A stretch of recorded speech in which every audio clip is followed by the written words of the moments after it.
Hello hello, welcome to the YouTube channel the cricket algorithm. उम्मीद है आप सब खैरियत से होंगे। तो सुपर 8 की टीम फाइनलाइज हो गई। अब सुपर 8 का राउंड जो है कल से शुरुआत होने जा रहा है। कल पहला मैच है न्यूजीलैंड पाकिस्तान का। लेकिन हम इस वक्त मैचेस की बात तो हम प्रीव्यू में करेंगे ही करेंगे, लेकिन आज हम बात करेंगे दोनों ग्रुप्स के बारे में। जैसा कि आप देख रहे हैं कि दो ग्रुप्स बन गए। पहला ग्रुप है group 1, which is India, Zimbabwe, south Africa, West Indies. दूसरा ग्रुप है पाकिस्तान, इंग्लैंड, न्यूजीलैंड और श्रीलंका। वेस्ट इंडीज और मैं कहता हूँ सॉरी, जिम्बाब्वे ने अपनी जगह यहाँ बनाई है और उन्होंने अपने ग्रुप में अनबीटन रहकर मुझे पुरानी जिम्बाब्वे की याद दिलाई है यहाँ पर। आज जिस तरह से उन्होंने सेकंड हाईएस्ट स्कोर अपना T20 हिस्ट्री का जो चेस किया है, 182 आई गेस, जो है दैट वाज ऑसम। जिसकी वजह से मुझे ऐसा लगता है कि इनको एक एडेड एडवांटेज है। मैं थोड़ा सा डिसएडवांटेज भी डिस्कस करूंगा, लेकिन हम सबसे पहले एक एक करके तमाम टीम्स को रिव्यू करते हैं। पहली टीम है हिंदुस्तान। पहले ग्रुप जो है उसके हम बारे में बात करेंगे। उसमें सबसे ऊपर जो टीम है वो है इंडिया। इंडिया की टीम में मुझे ऐसा बॉलिंग में जो उनके प्लस पॉइंट्स हैं जो अब तक नजर आ रहे हैं, वो है सिर्फ वरुण चक्रवर्ती और जसप्रीत बुमराह। लोग शायद मेरे हिसाब से इस वक्त अर्शदीप जो फॉर्म पहले कैरी कर रहा था, वो अब नहीं है कि वो इतना जल्दी विकेट्स प्रोड्यूस कर सके टीम के लिए। हार्दिक करता है, उसे ओवर नहीं देते, उसे चांस नहीं मिलता बॉलिंग करने का, लेकिन जब मिलता है तो वो कर देता है। कल भी वो अनलकी रहा, उसको एक ही विकेट या दो विकेटें मिली उसको, लेकिन रन्स बहुत खाए उसने नेदरलैंड के खिलाफ। तो मुझे ऐसा लगता है कि कोई अगर तगड़ी टीम टकर गई जो कि स्ट्रैटेजी प्लान करके, जैसे कल मैं बात कर रहा था अपने ब्लॉग में कि नेदरलैंड के मैच में हिंदुस्तान को वो प्लान करके चल रहे थे कि यार हमने विकेटें नहीं देनी है, हमने विकेटें 6 ओवर में हमारे 30-40 रन भी हो तो हम आखिरी उसमें स्लॉक कर लेंगे। थोड़ा सा कैलकुलेशन आउट रही, अ, लेकिन 170 वो अचीव कर गए थे इस बॉलिंग लाइनअप के अगेंस्ट, अगर आप देखें तो यहाँ पर अर्शदीप, बुमराह, हार्दिक, वरुण और कुलदीप नहीं था कल, लेकिन इन्होंने शिवम दुबे, तिलक वर्मा वगैरह से बॉलिंग कराई। अक्षर नहीं था तो पार्ट टाइमर्स पे गए। लेकिन जिस दिन कोई बड़ी टीम पड़ गई और वो उसी स्ट्रैटेजी के साथ चली गई कि इनके दो ट्रम्प कार्ड्स हैं, एक वरुण और एक बुमराह, उसको खेल लिया तो बाकी 12 ओवर में अगर वो चाहे तो वो 110, 120 रन, 130 टारगेट कर सकते हैं। तो सिमिलरली मिडिल ऑर्डर को बात करूंगा कि अगर अभिषेक, सूर्या, तिलक तीनों मेरे हिसाब से फॉर्म में नहीं। सूर्या ने इंडिया के खिलाफ एक इनिंग, यूएसए के खिलाफ एक इनिंग खेली थी, लेकिन उसके जो स्ट्राइक रेट है वो एंड में आकर मतलब था। वो भी अली खान जो है वो इंजर्ड हो गया था उस मैच में, और उसको चांसेस, सूर्या को कंटिन्यूअस ड्रॉप कैचेस के चांसेस मिल रहे हैं। यहाँ पर यूएसए के खिलाफ भी मिला, हॉलैंड के खिलाफ भी मिला उसे। पाकिस्तान के खिलाफ तो वो आउट हो गए थे मेरे ख्याल से। रना बॉल ही खेल रहा है वो। तो मुझे ऐसा लगता है कि स्काई को थोड़ा सा अपनी पुरानी वाली कप्तानी के बाद उस पर वो प्रेशर आ रहा है कि वो तेज इनिंग जैसे स्काई खेलता था मिस्टर 360 वाले हिसाब से, वो मुझे नजर नहीं आ रहा उसमें।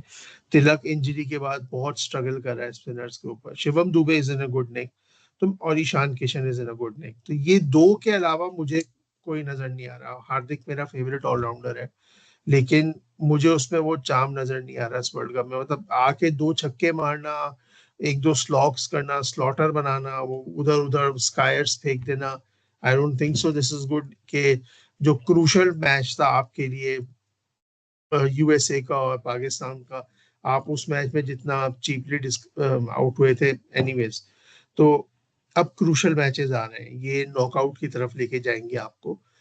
अ, इसलिए India should worry about it. दूसरी team South Africa. South Africa के पास प्लस पॉइंट्स है उनके डायनामाइट प्लेयर्स, जिन्हें मैं कह सकता हूँ उनको नॉट लाइक, मैं कहूँगा सीरियसली जो पावर लगते हैं नंबर 1 से लेके नंबर 7 तक जो है। हिंदुस्तान में एक दो प्लेयर ऐसे हैं जो कि मैं अभी भी कहूंगा कि वो थोड़ा रुक के खेलते हैं, लेकिन जैसे सूर्या, तिलक को मैंने कहा, अक्षर को मैंने आपसे कहा, ये दो तीन प्लेयर हैं जो थोड़ा एंकर करने वाले रोल्स प्ले करते हैं, बाकी सब मारने पे आते हैं तो मारते रहते हैं, जैसे हम कहते हैं। इनके पास शुरू से डी कॉक, मार्कम, रेविस, रिकल्टन, अगर आप देखें मिलर, उसके बाद यानसन और भी हैं। और लेकिन इस टीम का एक प्रॉब्लम है जो मैं आपको बता दूं, इनके पास अच्छे स्पिनर नहीं है। जैसे कि हिंदुस्तान के पास बहुत अच्छे स्पिनर है, वॉशी है, कुलदीप है, वरुण चक्रवर्ती है, अक्षर पटेल है। तो इनके पास ऐसी वैरायटी नहीं है। इनके पास महाराज है और लेंडे है, बाकी सारे फास्ट बॉलर्स पे चल रहे हैं। अगर इनका जो अहमदाबाद का जो मैच हुआ था अफगानिस्तान से, उसमें कोई प्रॉपर स्पिनर नहीं था इनके पास, जैसे रिस्ट स्पिनर होते हैं, चाहे राइट आर्म थे, इनको फरेरा को खिलाना चाहिए था, फरेरा को चांस नहीं मिल रहा क्योंकि विनिंग कॉम्बिनेशन पे जा रहे हैं। ना शम्सी को उन्होंने कैरी किया। तो जिस दिन है उस दिन है। फास्ट बॉलर्स को मुझे लगता है कि गिडी पे बहुत रिलाय कर रहे हैं ये, क्योंकि वो पेस चेंज अच्छा करता है। रबाडा ने ऑलमोस्ट एक मैच अफगानिस्तान के अगेंस्ट हरा दिया था, लेकिन उसने कम बैक कर लिया। नोकिया को चांस नहीं मिल रहा, बोश को चांस नहीं मिल रहा प्रॉपरली खेलने का। तो ये ज्यादातर मीडियम फास्ट बॉलर्स पे रिलाई कर रही है। कोई टर्निंग ट्रैक टकर गया तो मतलब उनको पता है कि हम उसी सीमिंग ट्रैक के कॉम्बिनेशन पे जाएंगे।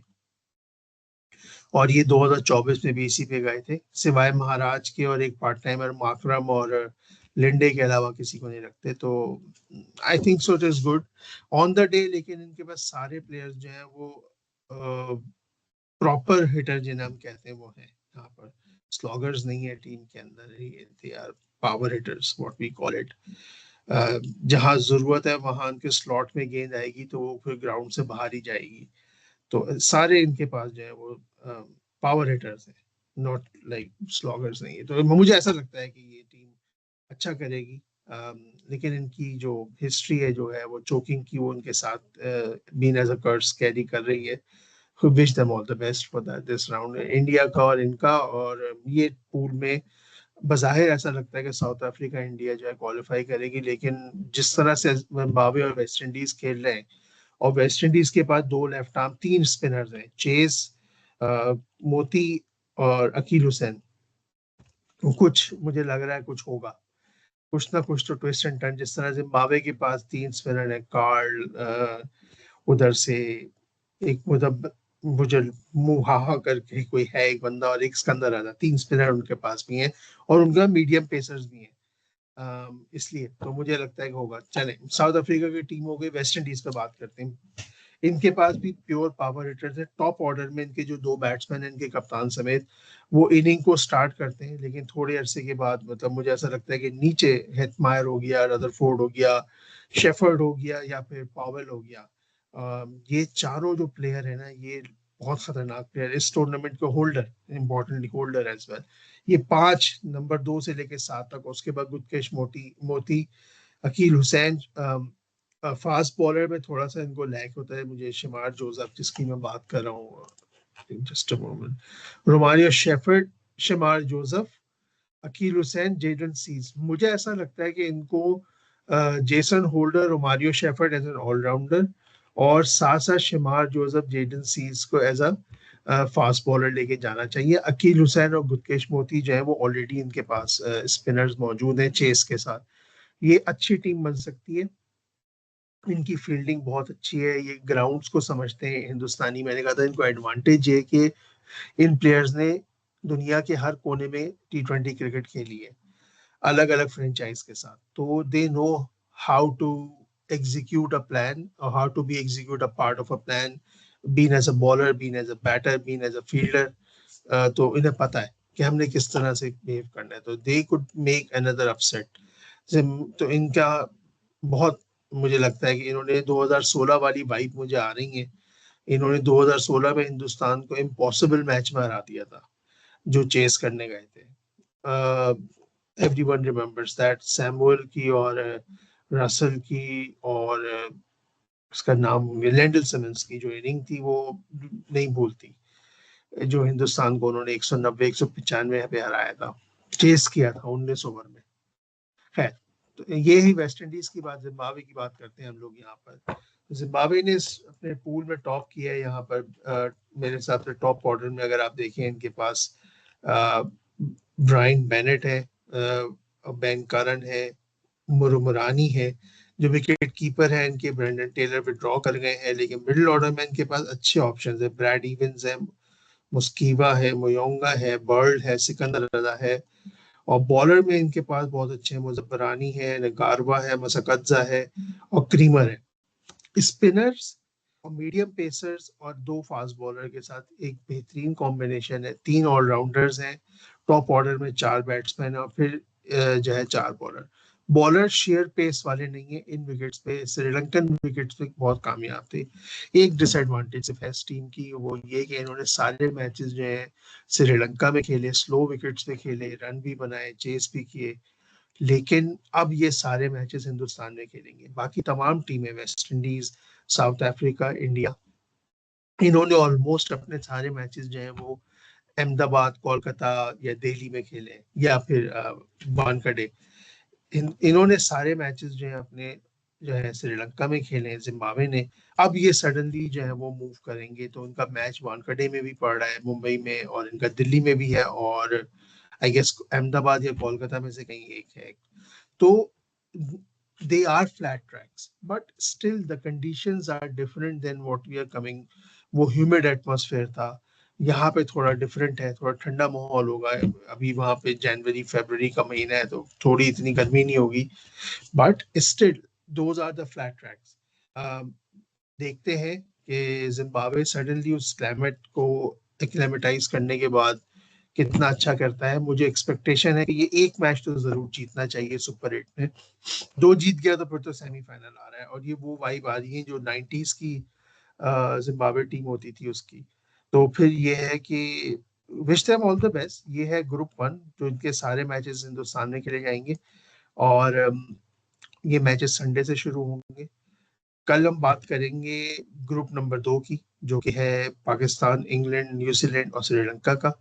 उस बारे में बात की जाएगी, साथ साथ हम प्रीव्यू भी करेंगे न्यूजीलैंड के मैचेस, न्यूजीलैंड के और पाकिस्तान के मैच का, टीम और साइड्स की जो भी पॉजिटिव और वीकनेसेस हैं उस बारे में। तब तक के लिए अपना ख्याल रखें, चैनल को लाइक करें, शेयर करें, सब्सक्राइब करें।